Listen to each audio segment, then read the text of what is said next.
Today should be Friday, so I think we've just about made it through the week. Whew. I hope this is going okay for you guys. I'm really trying the best I can. Okay, here we go. So we've been talking about mixed numbers and improper fractions. We're going to finally do the work today. This says complete to name the mixed number shown by the picture. Okay, so here they're showing us that we have one whole. Everyone see that?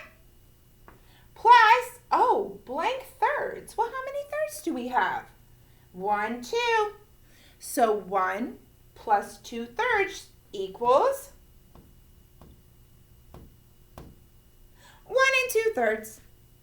All right, let's look at number 2. Write a mixed number in standard form and word form. Let's worry about standard form right now. I see 3 squares. How many whole squares are there? 1, 2. And what's the fraction? 1/2. 2 and 1/2. Got it? Okay, but wait a minute. Before we move on, this is 2 and 1/2. What's the improper fraction?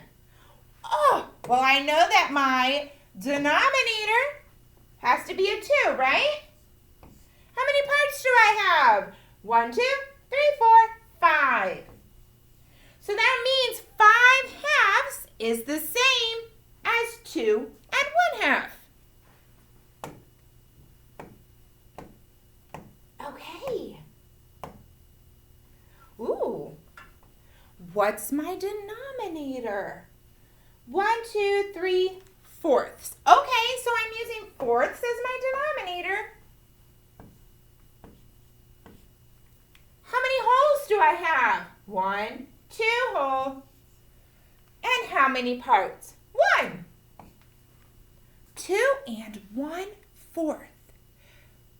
Remember how we can change that into an improper fraction?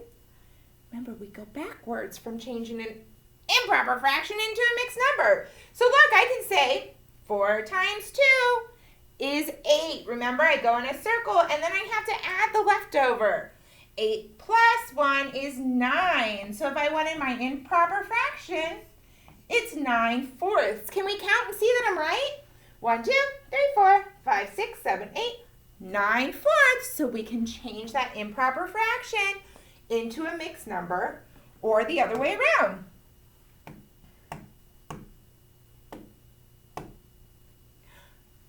Okay, what's this mixed number?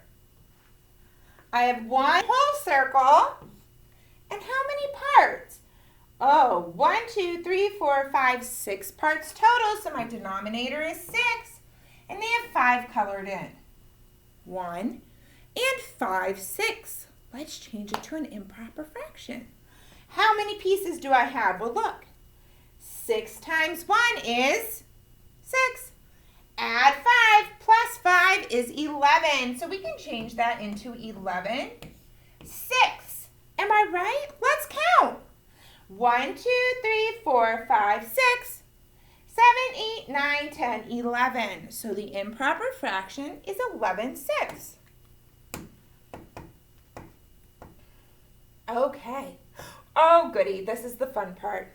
I do really love doing this. So we have 15 halves. We have to turn it into a mixed number. What do? We divide.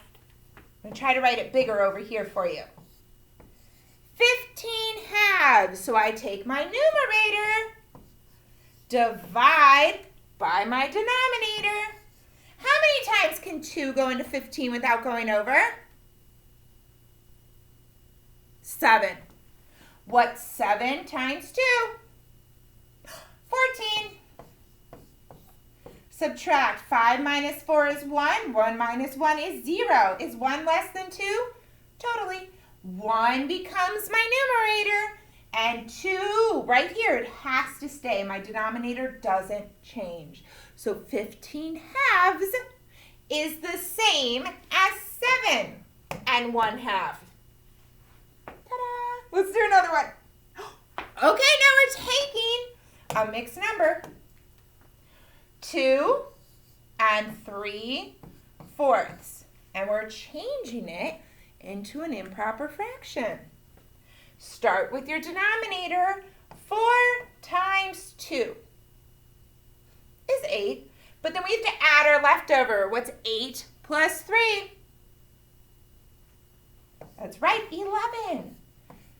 So if we take 2 3/4 and change it into an improper fraction, it becomes 11/4. Okay, 12/7. So we're taking our numerator, dividing by our denominator. How many times can 7 go into 12 without going over? 1. 1 times 7 is 7. 12 minus 7 is 5. Is 5 less than 7? Absolutely. 5 becomes my new numerator, and 7 has to stay my denominator. So 12/7 is the same as 1 5/7. Okay, boys and girls, here's what you can do. You have a worksheet in your packet, 15.4. Remember, I like to start with the short side, so look at side 37, because it gives you the reviews. It's reviewing for you in case you forget. And then you can go ahead and use these models to write the standard form. Don't worry about writing it in words, just show me in numbers. And then you can use these models to rename your mixed number as an improper fraction or your improper fraction as a mixed number. Then go ahead and move to the back. You can totally do every single one of these problems on the back, okay? If you have any questions, have mom or dad email me. All right, guys, have a great weekend.